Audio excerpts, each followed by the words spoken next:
अस्सलाम वालेकुम वरहमतुल्लाहि वबरकातुहू।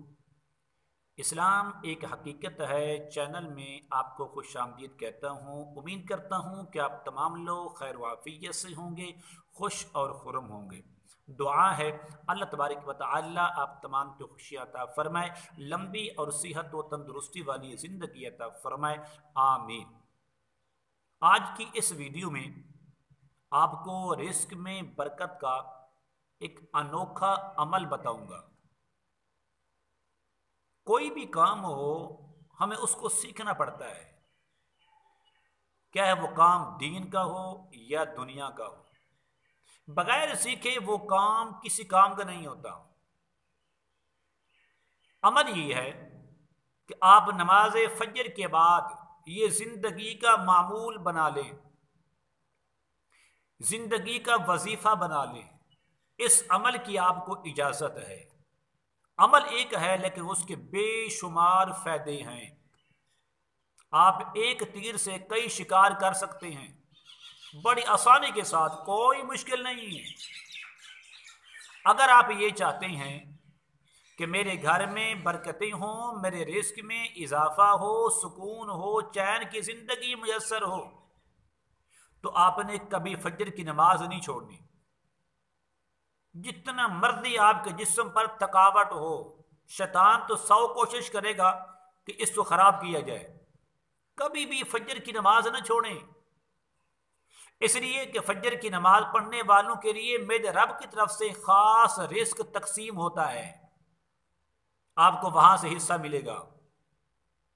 सारी जिंदगी जिस रिस्क के लिए हम परेशान होते हैं, तकलीफें उठाते हैं, हलाल हराम जायज नजायज सब कुछ करते हैं, ये मेरा घर चल जाए, ये मेरी औलाद पल जाए, मेरी औलाद किसी के मोहताज न बने, तो फजर की नमाज कभी ना छोड़ें। इसकी बरकत से आप देखें। लेकिन फजर की नमाज के बाद जो आपने अमल करना है, वो अमल क्या है? आपने खाने काबा की तरफ मुंह करके मस्जिद के अंदर बावुजू होकर आप 7 मरतबा दुरूद ताज पढ़ा करें। दुरूद ताज पढ़ा करें, दुरूद ताज। इसकी बरकतें देखें, ये आपकी जिंदगी में कितना सुकून लाता है, आपके रिस्क में कितनी बरकतें इजाफा करता है। कभी आजमा के देखें।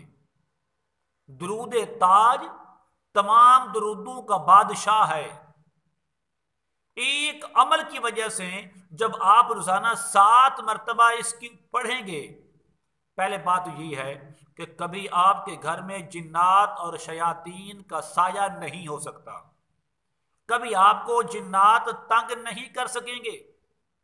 दूसरा, जिसके लिए आप कर पढ़ रहे हैं, अल्लाह ताला आपको ऐसी ऐसी जगह से रिस्क अता फरमाएंगे जहां पर इंसान का वहम गुमान भी नहीं होगा।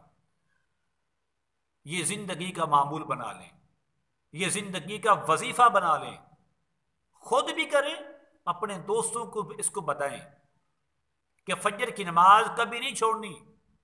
वो घर में पढ़ लें, जमात के साथ पढ़ लें, मस्जिद में पढ़ लें। अगर आप मस्जिद में पढ़ेंगे तो इसके बहुत ज्यादा फायदे हैं, बेशुमार इसकी बरकतें हैं। एक बार ये अमल करके बताएं, देख लें, जरूर करें, इसको ट्राई करें। और हो सके तो मेरे चैनल को सब्सक्राइब भी करना है।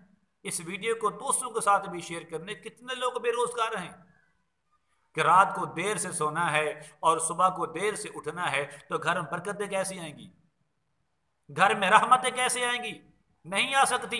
फजर की नमाज जो शख्स पढ़ लेता है, वो शाम तक अल्लाह ताला की हिफाजत में, अल्लाह तबारक व तआला की जिम्मेदारी में हो जाता है। तो मेरे रब जो रब्बुल आलमीन है, मेरे रब जो खालिक मालिक और रासिक है, उसकी तमाम काम आसान कर देता है, उसकी तमाम मुश्किलें आसान कर देता है। तो इसलिए आपसे गुजारिश ही है कि फजर की नमाज नहीं छोड़नी, नहीं छोड़नी, नहीं छोड़नी। और 11 या 7 मरतबा, सिर्फ 7 मरतबा या दुरूद ताज पढ़ना है। और पढ़ने के बाद दुआ मांगे, जो भी दुआ मांगेंगे मेरा रब दुआ कबूल कर लेगा। अल्लाह तबारक व तआला हम सब का हामी और नासिर हो। अस्सलामु अलैकुम व रहमतुल्लाहि व बरकातुहू।